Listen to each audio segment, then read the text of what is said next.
I'm telling you, it was really up and down. From the time I decided to be a cop to the time I was even through mandate and through FTO program. It was really strange how everything I thought it would be, it was not. You get out in the street and you want to do well. What do the veteran officers say? Slow down, son. You're making the rest of us look bad. If you do this much today, they're only expect you to do more next week. Be like us. Settle down. So you get chastised by your coworkers for going out there and trying to do a good job. You know, people are wanting to defund us. They're villainizing us, and it takes its toll. Thank God that I'm out of it, but my heart goes to you that are still in it, because it's got to hurt. You're trying to be noble, you're trying to do good for your community, but everybody treats you like a leper, and that's sad, truly sad. How about increased violence towards cops? Is it out there? Absolutely. Some misguided person thinking he or she is doing something noble by hurting a police officer that had nothing to do with anything. And so now your damper really needs to be up, and you need to be even more vigilant without becoming, paranoid. It's a tough balance, psychologically. And this is my favorite, management. Can management cause you problems psychologically? Hell yeah.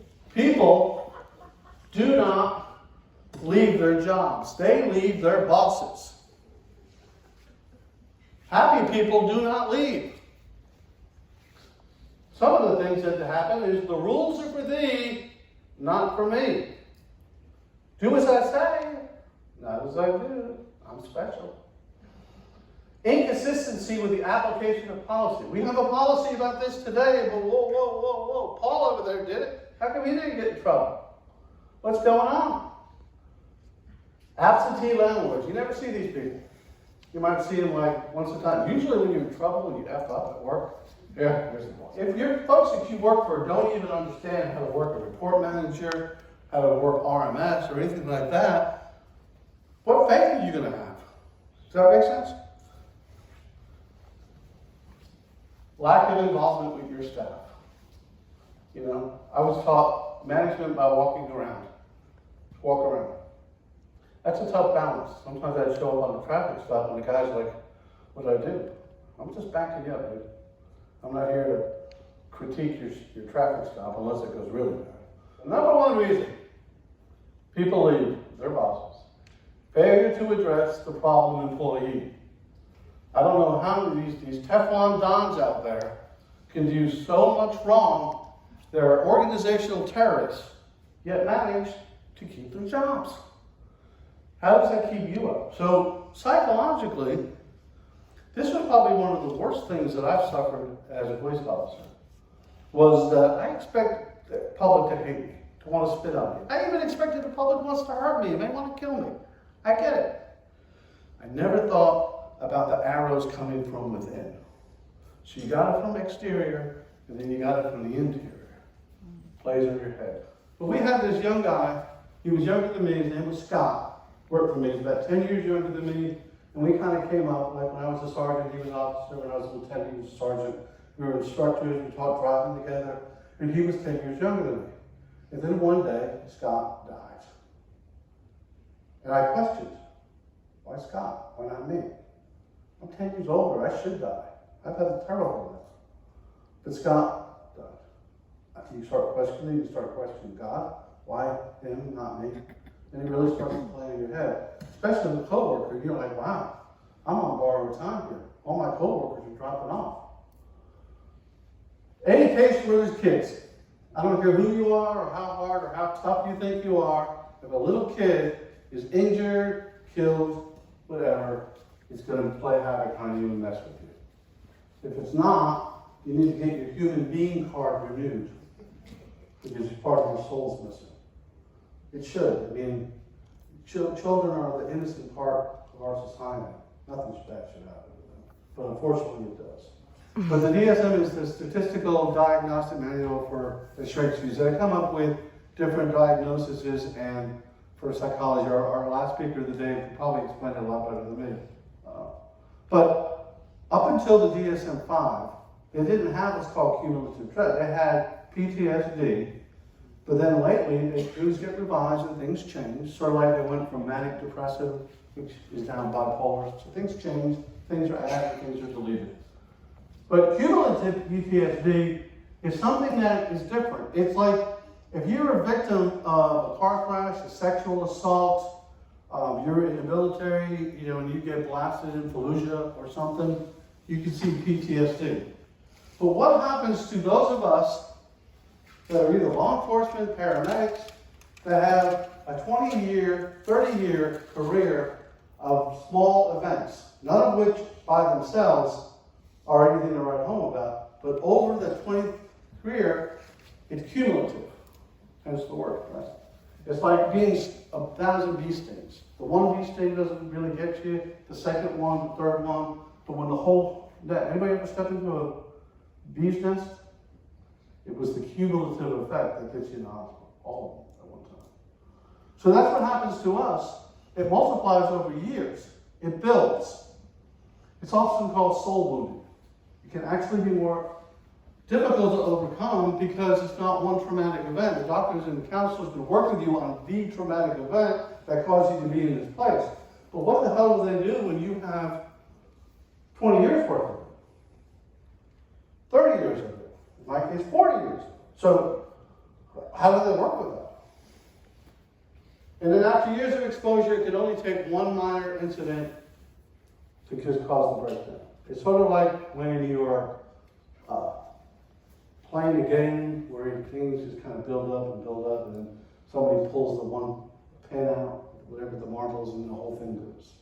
It's like that. Things build up. And the event that may cause you that nervous breakdown or that mental breakdown may not be so significant by itself, but it was the straw that broke the camel's back. Suicide. This is the ultimate thing that happens when folks, don't get help and they get rock bottom. It's the leading cause of death for police officers alongside of accidents. Which is like, wow, when I first heard that. You are 3 times more likely to take your own life than you are at the hands of a bad guy. And I'm like, well, wait a minute. I went to the police academy. They taught me how to shoot my gun. They taught me the Aspeton, one time the PR-24, the OC spray, the defensive tactics, all of these hours and hours and hours of hours, how to protect me, I think I broke it, from being assaulted by a bad guy. How many hours did I get in training on how to protect me from me? None. Something wrong with this picture? Absolutely wrong. You need to teach people about this before it's too late.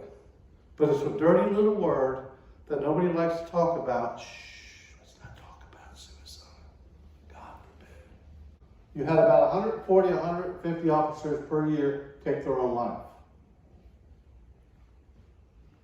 You think that's an accurate number? Or was an accurate number? No. The reason is that cops, believe it or not, are not stupid. They know if they take their life, the family will suffer. There's no insurance. There's no line of duty debt. There's nothing. They know this.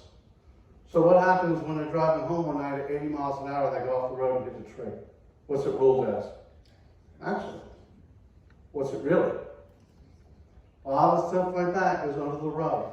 A lot of times you don't think somebody's going to manipulate a crime scene to help out somebody's family.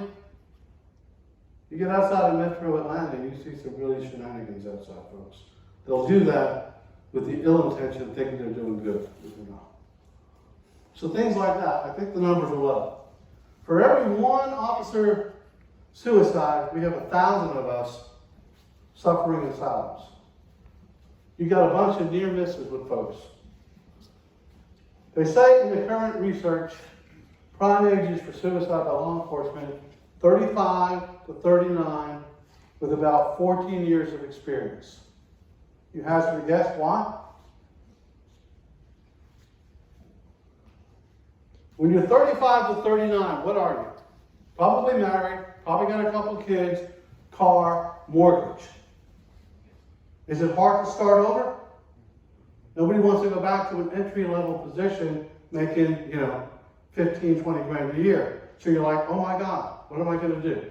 You're 35 to 39, nobody wants me, I'm too old to start over, I can't afford the pay cut. Usually these people have 10 to 14 years of experience. So they're looking at, whoa, I can't leave because I can't afford to leave. But I can't take another day of this shit. I can't take another 20 years of this. It's too much. The only alternative, the only route to go, often is suicide. That's why we need to talk to people. It is not your only way. It is not your only way. But when it builds up in your head, it looks like the only way out. Suicide usually is a permanent solution to a temporary problem. And a lot of times when people are disdained from it, taken away, stopped, whatever, most often don't go back because they get their head straight. That's not to say that it never happens. Debriefing critical incidents and peer support are very important, but self-care is critical, and we'll talk more about that in a minute. More on suicide. I did some research before the class, and last year, in 19, or actually the year before COVID, we had 228 police officer suicides. 65% increase for 5 years. It's a lot. And again, that's not even accurate because a lot of the underreported going on. Law enforcement leaders have an obligation to address this. The worst thing that I have seen is suicide in the department where you get some captain, some lieutenant to address the department. Whose job is it to address the department when somebody takes themselves out of work? The CEO of that organization. That's their job, to talk to everybody. How do you deal with it? Are the rank and file officers the only one we're dealing with? What about 911? What about our civilian employees? What about our community? We have things that we need to be proactive to talk to folks about and not wait until it's too late.